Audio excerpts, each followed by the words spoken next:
काय ग, कसला विचार करतेस एवढा? खूप पुढचा विचार करते मी.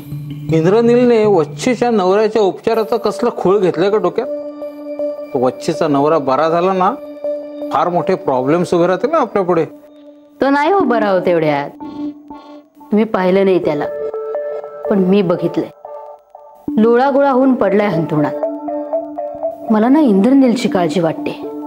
हो ना, रोजचे 200 रुपये देणारे म्हणे तो त्याच्या उपचारासाठी. थोडा वच्छे मावशीच्या नवऱ्याचा विषय. स्वानंदीने इंद्रनीलला स्वतःच्या कह्यात केलंय. त्याचा विचार करा. त्याला सोडवायला हवं. आधी स्वानंदी स्वानंदी करून डोक्यावर बसवून घेतलीस तिला.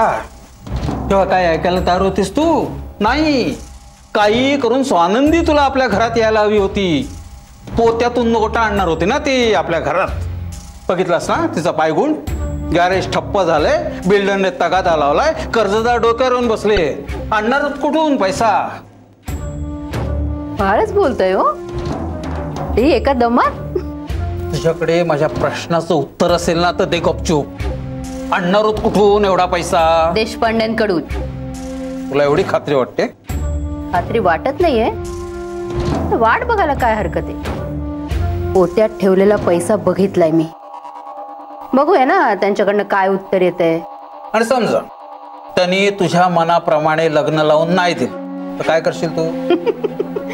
वच्छी मावशी, तू आनंदीसाठी पुन्हा दुसरं स्थळ बघायला लागतील. एवढं फिट्ट बसलंय तुझ्या डोक्यात आहे? एकदम. आणि देशपांडे जर माझ्या हिशोबाने नाही वागले तर दुधात पडलेली माशी कशी आपण काढून फेकून देतो, तसं स्वानंदीला इंद्रनीलच्या आयुष्यातनं काढून फेकून देईन. मग आपल्या इंद्रनीलचं काय? ते तुम्हाला मी आधीच सांगितलंय. त्याच्यासाठी दुसरं श्रीमंत स्थळ बघीन मी. आणि ह्या वेळेला कुणाला विसंबून राहणार नाही. मी स्वतः सगळं बघीन आणि मगच मुलगी फायनल करीन त्याच्यासाठी, हे नक्की.